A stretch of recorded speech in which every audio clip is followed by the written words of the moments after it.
Well, North Korea rockets hitting the U.S. mainland, as you heard, is, quote, inevitable.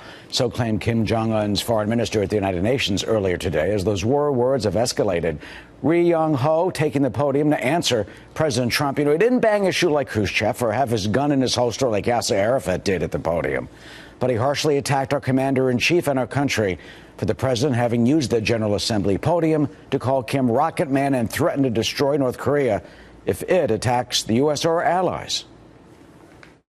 None other than Trump himself is on a suicide mission.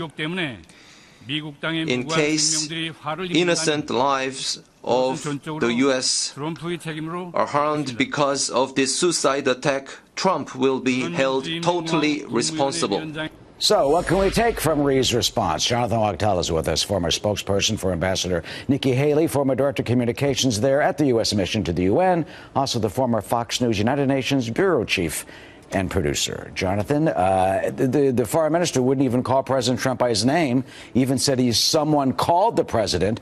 He said the president used reckless and violent words. Is this more bluster, or is it really a preview of their planned strategy and what we can expect? It's become deeply, deeply personal now for them. The rhetoric has been increasing. It's not stopping. We're seeing actions that they're doing that are showing that they want anything but defiance. They had an opportunity today to try to have a more conciliatory tone if they really wanted to do it. Obviously, the foreign minister decided not to do that. He went to the podium and started punching right away. So, you know, this is what they want. And it was the opposite. What does that mean playing out in terms of their type of actions? Obviously, they will probably test another bomb. They may even have another missile test soon. They're doing everything they can to show strength. That's what their campaign is. That's what they're going to do. And any sign of weakness they feel is a sign of vulnerability. So they're going to do everything they can to try to instill fear. They think that they're instilling fear within the American populace by doing this. I mean, we all as Americans know how we feel about this, and there is a level of anxiety that we feel because, let's face it, nuclear weapons are not, you know, they're a very dangerous thing indeed. But having said that, this has become really personal. And the scary thing about that is that it's one thing that President Trump represents the American people. He's a president who was brought into power by election.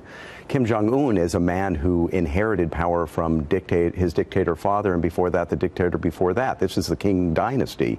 They answer to themselves. They don't even answer to their people. In fact, they oppress their own people and have used their people, the backs of their own people, and stealing from them and ensuring that they don't have the wherewithal to have normal lives to build this nuclear program that they have.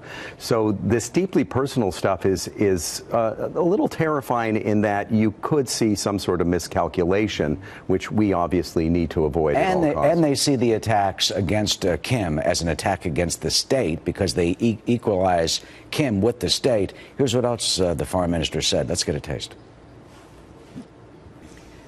The absurd reality that the person like Trump, a mentally deranged person full of megalomania and complacence, the person who is chastised even by American people as commander-in-chief, Lion King, President Evil, is holding the seat of the U.S. president, and the dangerous reality that the gambler who grew old using threats, frauds, and all other schemes to acquire a patch of land holds the nuclear button. These are what constitute the gravest threat to the international peace and security today. Well, when he uses terms like mentally deranged, I mean, how does the U.S. answer back? Look, you can decide to engage with that type of rhetoric, or you can just let it sit. So this is the decision that our president has to take. Is he going to play this game of back and forth, yelling at each other and calling each other terrible names and cursing each other and telling each other that you're on suicide missions? What are we going to do? What are we going to do as a nation? Is this going to, you know, this has obviously gone too far already. It really has gone too far. So how far is it going to go beyond too far before this turns into something that neither of us want? You know, we're focusing on the name and the name calling and the over-the-top rhetoric that they use, that he used in that speech today. But also there were some glimpses of their strategy in that he said he wanted to have a balance of power with the U.S., that the nuclear weapons are defensive. And he totally said that the international community does not have any legal international standing. He's referring to the 9 UN resolutions. Let's listen to what he said about that.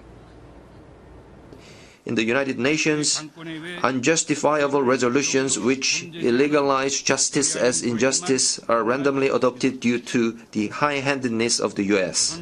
So he rejects the legitimacy of the Security Council. He not only rejects the legitimacy of the Security Council, he essentially said to his friends out there, because he does have friends, he named them in the speech. He said, thank you, Syria, thank you, Iran, thank you, Venezuela, and thank you, Cuba. Let's face it, these are not friendly nations to the United States, but they are supporting him within the United Nations. So if there's any utility that he sees in the United Nations, it's from this small group, the very same group that President Trump mentioned in his speech, of this rogue group of countries that are creating all the havoc in the world. He adores those countries. Those are his support. And it's interesting when he talks about the Security Council, he obviously is lumping China into that. Is that very significant that we heard actually hostile words from Ri basically about China, even if he didn't mention Beijing by name? It is significant. Eric, when we used to cover the United Nations years ago, we used to see that China was constantly propping up the regime, never voting against it, always very careful about until 2006, first time.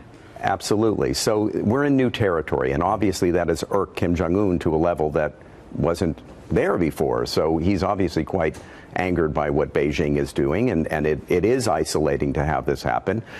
Now, we have to be honest here, the new sanctions, which are strong, they haven't had a chance to really kick in yet. It's going to take time to see if they actually do kick in. It's going to take time to see whether China and Russia and other countries follow through with these sanctions and actually tighten the screws on Pyongyang. We have a lot to see play out here. And this is all being played out as they throw the insults back and forth. Meanwhile, China saying it will stop a lot of the oil, cut off the financial trading with their banks. We'll see if they actually follow through with that. Jonathan Wachtel, with whom I covered the United Nations for many years, and you went off into government service. Thank you for this service to our country, and thank you for your analysis and insight today. Pleasure being with you. As always.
We are just moments away from North Korea's foreign minister's speech to the United Nations. It will be the first time we hear from North Korea since President Trump called their leader, quote, little rocket man during last night's rally in Alabama. Our Greg Palcott live in Seoul, South Korea. Greg, if history repeats itself, the nickname will not sit well with the North Koreans. We should get some fiery reaction from North Korea, Leland. Absolutely. First, let's talk about a little bit of a nuke scare we had here on the Korean Peninsula on Saturday, late Saturday Korean time. There were reports of an earthquake coming from northeastern North Korea, not far from where the regime's nuclear test site is. Registered 3.5 on the Richter scale, and it was shallow, and initial reports from China were that it was set off by a detonation. But South Korea and the United States came in and said they believed it was natural. People are not ruling out, however, that it might have been a tunnel that had collapsed related to the nuclear detonation there earlier in the month. Meanwhile, in Pyongyang, a very well-orchestrated mass rally against the United States today. 100,000 said to be in attendance. Again, this is in the wake of President Trump's UN address, in which he called for totally destroying North Korea if the U.S. and its allies were threatened, and North Korean leader Kim Jong-un's message that President Trump was mentally deranged. A speaker today saying, get ready for the final decisive battle. Yes, In a half an hour's time or so, we could be hearing from North Korean Foreign Minister Ri Yong-ho, set to speak before the UN General Assembly. Last year, his speech was pretty fiery. You got to believe it's going to be fiery this year, too. Remember, it was from the foreign minister Thursday night that we heard that North Korea might be considering an H-bomb blast over the Pacific Ocean. Got a lot of people here concerned.